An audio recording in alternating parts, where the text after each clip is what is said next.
안녕하세요. 해남자 최광일입니다. 오늘은 내가 여러분들에게 자본주의 원리에서 굉장히 중요한 금수저 흙수저 논리에 대해서 얘기를 할 거예요. 이 영상의 주제는 이거는 우리 어머니가 자식들에게 항상 했던 말이에요. 우리 엄마는 제가 여러 번 얘기했지만 한글도 모르고 그렇게 사셨던 분이거든요. 지금까지도 한글도 제대로 못 대고 사시는 분인데 신발 가게를 거의 30년 가까이 하시면서 그렇게 돈을 벌었던 분이거든요, 우리 어머니가. 근데 우리 어머니께서 하셨던 말씀이 우리 내 자식들에게 항상 그랬어요. 붕어빵 장사를 하더라도 내 돈으로 해야 안 망한다, 이 말을 하셨거든요. 제가 한 살 한 살 먹어서 살면서 우리 엄마가 했던 붕어빵 장사를 하더라도 내 돈으로 해야 안 망한다, 이 말이 체감이 되거든요. 그래서 제가 살면서 느낀 저의 사상은, 대한민국은 자본주의 역사가 아직 100년이 안 된 짧은 자본주의 역사를 가졌기 때문에 금수저 흙수저 논리로 인해서 막 부자와 가난한 사람들이 막 대립을 하고 갈등을 하고 분쟁을 하고 이게 일상이거든요. 근데 제가 자신있게 얘기하는데 금수저 흙수저라는 거는 이 세상에 본래 없는 거예요. 세상은 늘 공평하거든요. 금수저도 없고 흙수저도 없고, 본래 자식으로 태어난 이상 자식 인생은 금수저 흙수저 같은 그따위 말들은 원래 없던 사상이에요. 원래 없는 건데 잠시 잠깐 대한민국이 자본주의 역사가 워낙 짧기 때문에 이런 금수저 흙수저 논리에 빠져서 이렇게 막 착각을 하고 있는 거거든요. 저는 아주 어렸을 때 해남 일대에서는 그래도 나름은 경주 최씨 권가정파라는 집안 종손의 장남으로서 솔직히 말해서 해남 관내에서는 손가락 안에 드는 금수저의 아들로 태어났어요. 그 중에서도 집안의 종손으로서, 경주 최씨 권가정파라는 집안의 종손으로서 주위의 모든 부유한 어르신들의 사랑을 받으면서 금수저를 물고 태어났거든요. 누차 말하지만 저는 제가 금수저가 아니라고 하면은 대한민국 사람들이 다 저를 욕해요. 저는 금수저가 맞아요. 나고 자란 성환경은 금수저가 맞는데, 저는 금수저 흙수저 논리는 개뼈다구 같은 논리라고 생각해요, 개인적으로. 이게 제가 살면서요, 우리 아버지는 지금도 광일 농장이라는 한 2만 평 남짓대 이런 농장을 운영하고 있어요. 근데 주위에서는 다들 저에게 하는 말이, 저는 건강이 안 좋잖아요. 솔직히 말해서 시한부 판정까지 받은 건강이 안 좋은 사람이거든요. 몸도 성치 않은 애가 막말로 언제 죽을지 모르는 애기가 뭐 하려고 그렇게 아둥바둥 그렇게 피 터지게 언제 죽을지도 모르는데 그렇게 고생하면서 사냐, 이러거든요. 근데 여러분들이 착각하면 안 되는 게, 제가 광일농장이라는 우리 아버지 농장에서 한 8, 9년간 일을 하면서요, 부모님의 사업체, 부모님의 재산이 자식으로서는요 절대 주인의식과 주체의식이 안 가져지더라고요. 부모님의 사업을 물려받아서 크게 키울 확률은 거짓말이 아니라 1%, 2%도 안 된다고 봐요. 98%, 99%는 부모님의 재산을 그대로 물려받으면요, 결국에는 내 스스로 망할 수밖에 없는 자본주의의 원리라는 게 있거든요. 제가 제 스스로 터득한 노하우예요. 내가 광일농장에서 8, 9년간 일하면서요, 우리 광일농장의 사업의 가장 주 수입원은 한우, 축산업에서 나오기 때문에, 이 축산업에서 가장 중요한 거는 소 울음소리에 대한 민감성이거든요.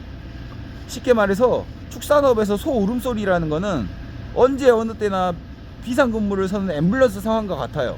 근데 우리 아버지는 새벽 3시든 새벽 1시든 새벽 2시든 소 울음소리를 듣는 순간 눈을 떠서 축사에 올라가 보거든요. 새벽이든 낮이든 밤이든 한밤중이든 아침이든 언제 어느 때나 낮잠을 자다가도 밤에 잠을 자다가도 밥을 먹다가도 화장실에 있다가도 소 울음소리가 들리면 민감해가지고 바로 올라가거든요. 근데 나는 자식으로서 악을 쓰고 아버지를 따라서 그렇게 주체의식과 주의의식을 가지고 농장을 꾸려 나가려고 해도요, 나는 반날 노력을 해도 소 울음소리가 안 들려요. 근데 우리 아버지는 언제 어느 때나 24시간 내내 소 울음소리만 기다리는 것처럼 소 울음소리를 캐치하고 바로 올라가서 대비를 하고 이렇게 어떤 업무를 하거든요. 나는 죽을 똥을 싸고 내 나름은 최선을 다해서 농장에서 일을 해도요, 난 단 한 번도 한밤중에 내가 자고 있을 때 소 울음소리를 들어본 적이 없어요. 이 소 울음소리에서 가장 중요한 거는 산파거든요. 산파. 언제 임신우라는 게 언제 분만을 할지 모르기 때문에 소가 분만을 하는 상황에서 그 소가 정상적으로 건강하게 태어나야 그게 그 소 한 마리의 1년 농사가 완성이 되는 거거든요. 만약에 그 산파라는 분만에서 송아지가 잘못돼서 죽어버리면은 그 1년 동안에 그 임신후 한 마리를 길렀던 그 공력은 적자의 늪에 허덕이는 거거든요. 그냥 돈을 까먹는 짓거리만 한 거예요. 그래서 우리 아버지는 임신후 사업을 하면서 소 울음소리를 듣는 순간 새벽 1시든 2시든 눈을 떠서 바로 올라가거든요. 근데 난 그게 안 돼요. 이게 자식으로서 부모님 재산은 절대 자식들이 물려받는다 해도 주체의식과 주인의식을 못 가질 수밖에 없는 거거든요. 이게 달리 말하면은 결혼을 해서 애를 낳을 때 내 자식의 울음소리는 기가 막히게 들으면서 새벽 1시든 2시든 내 자식이 울면은 갑자기 번떡 눈이 떠지는데, 놈의 자식이 울면은 눈이 안 떠지는 것과 똑같은 원리거든요. 아버지의 재산은 놈의 자식이 같은 거예요. 내 자식이 울면은 새벽 1시든 2시든 눈이 번쩍 떠지는 게 부모의 마음이에요. 이게 주체의식과 주인의식이거든요. 근데 놈의 자식 울음소리에는 반날 죽을 똥을 싸고 들으려고 해도 한밤중에 안 들리거든요. 그래서 이게 자식으로서 금수저를 물고 태어났다 한들 자식으로서 부모의 재산은 아무리 많은 양의 부모의 재산이 있다 하더라도 자식으로서 그 부모의 재산은 절대 주체의식과 주인의식을 가질 수가 없어요. 전 이렇게 자부할 수 있거든요. 그래서 저는 이거를 30살 언저리쯤에 내 스스로 깨닫고 독립을 했어요. 내 스스로 독립을 자처를 했어요. 아버지가 그렇게 반대를 했어도. 언제 죽을지도 모르는 애가 왜 사서 고생을 하냐 그러고 반대를 그렇게 무릅쓰고도 내가 내 스스로 주체의식을 가지고 내 힘으로 살겠다고 아버지에게 독립했거든요. 이게 금수저들이 가지고 있는 딜레마입니다. 이게 금수저로서의 딜레마거든요. 흑수저들은 애초에 이런 딜레마가 없어요. 처음부터 끝까지 내 힘으로만 해야 되기 때문에 이런 딜레마를 가지고 살 필요도 없는 장점이 있을 수가 있어요. 하지만 금수저들은 모든 그런 부모님의 사업과 나의 주체의식과의 갈등에 있어서의 딜레마를 가지고 살거든요. 그래서 저는 그 딜레마에서 아버지 재산을 과감히 포기하고 나는 내 스스로의 힘으로 살겠다고 독립을 자처했어요. 이게 주체의식을 가지고 내 인생의 주도권을 내 스스로 챙기겠다는 나의 의지거든요.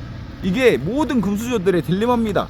근데 어리석은 부유한 사람들은 아직 준비도 안 된 애기들한테 해먹고 살 게 안 보이면은 뭐 가게 하나 차려줬다, 망해가지고 또 차려주고, 또 그래도 안 되면 또 차려주고, 내 힘으로 가게를 차린 것도 아니고 부모님 힘으로 뭐 EDR 뭐 프랜차이즈 하나 차려주고, 어디 뭐 터 좋은 데다가 뭐 어디 뭐 삼겹살집 차려주고, 이런 부모님 돈으로 식당을 차리잖아요. 장담하는데 난 솔직히 100%라고 봐요. 100% 망할 수밖에 없어요. 절대 부모님의 돈으로 어떤 사업을 하고 일을 하면요, 자식으로서 주체의식과 주인의식을 절대 이건 절대예요. 98% 정도는 절대 가질 수가 없어요. 난 자부할 수 있거든요. 그래서 저는 개인적으로 막 부모님이 한따까리 한다고, 부모님이 다리 좀 떤다고, 내 자식 부유하게 살게 만든다고 막 능력도 안 되는 애기한테 막 가게 차려주고 뭐 차려주고 사업체 차려주고, 이거는요 돈을 길바닥에 못 뿌려서 발악을 하는 짓거리거든요. 내 스스로 나는 돈을 길바닥에 못 뿌려서 발악을 하고 있다 그러면서 자식들에게 그렇게 돈을 길바닥에 뿌리고 있는 거거든요. 이거는 자식 인생도 망치는 거고, 부모님인 나조차도 내 인생을 망치는 해가 망치는 지름길이거든요. 난 그렇게 생각해요. 그래서 애초에 금수저 흑수저 논리라는 거는 이 세상에 존재하지 않는 거예요. 우리 엄마 말이 100번 쳐보면 1000번 더 맞아요. 붕어빵 장사를 하더라도 내 힘으로 해야 안 망한다는 말은 진리거든요.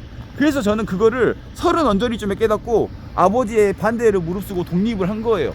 그래서 나는 장사판에서 내가 건달 신분으로 장사판에서 했던 그 장사의 기술은 내 거고요. 내 힘으로 도전했던 주식판에서의 이런 주식의 사이클은 내 거고요. 어떤 회사의 조직관이라든가 업무력 같은 건 내 거고요. 유튜브에 있어서의 나의 사상은 내 거예요. 내 거만으로 한 거는 되든 안 되든 다 성공에 가까워져요. 근데 부모님의 힘으로 내가 얹혀서 하는 거는 다 실패해요. 난 아버지 도움받아서 했던 거는 모든 걸 다 실패했고요. 내 힘으로 한 거는 다 성공했어요. 그래서 여러분들도 제 말을, 혹시 제 영상을 보는 금수저들이 있다 그러면은 여러분들도 꼭 내 말을 귀 기울이기 바랍니다. 뭐 부모님이 100억이 있든 1000억이 있든 남아도는 게 돈이라고, 뭐 내 자식에게 어디 건물 하나 사주고 뭐 사주고 길어봐야 30년짜리 재산입니다. 자식이 부모의 재산을 100억을 물려받든 1000억을 물려받든 30억을 물려받든 20억을 물려받든 그 순간에는 그 돈 가지고 평생 놀고 먹을 것 같아도요, 길어봐야 30년 안에 다 마이너스가 됩니다. 길어봐야 30년 안에 다 까먹을 수밖에 없어요. 이게 모든 부자들의 딜레마거든요. 그래서 저는 애초에 금수저 흙수저 논리라는 거는 애초에 이 세상에 존재하지 않는 원리라고 생각해요. 한 번 금수저가 영원히 금수저인 원리도 없고요, 한 번 흙수저가 영원히 흙수저인 원리도 원래 없어요. 자본주의라는 거, 그래서 늘 공평하거든요. 흙수저로서 살면은 모든 거를 처음부터 끝까지 내 힘으로만 하기 때문에 그 흙수저들은 늘 주체성을 가지고 주인의식을 가지고 내 힘으로만 성공할 수밖에 없어요. 내 힘으로 성공하는 게 가장 커. 근데 부모의 힘으로 설령 성공을 한다 한들 실패할 확률이 98%지만 부모의 힘으로 성공한다 한들 부모의 힘으로 성공한 거는 지속성이라는 게 언제까지 갈지 장담을 못해요. 대부분이 20년 30년 길어봐야 20년 30년 안에는 결국에 다 폐가망신합니다. 이게 현실이거든요. 그래서 자본주의에서 애초에 금수저 흙수저라는 건 존재하지 않는 거예요. 그래서 저희 어머니가 했던 명언을 여러분들에게 전달해 드립니다. 전 이거를 뼛속 깊이 이해하고 있거든요. 그래서 저는 제 스스로 제 힘으로 살려고 애를 쓰고 있고 앞으로도 영원히 제 힘으로만 살 거예요. 부모의 재산 하나도, 우리 아버지한테도 항상 그래요. 아버지 재산 돌아가실 때 그냥 다 기부하고 가라 그러거든요. 난 상관없어요. 우리 아버지 재산 다 기부하세요. 기부하고 가세요. 그러거든요.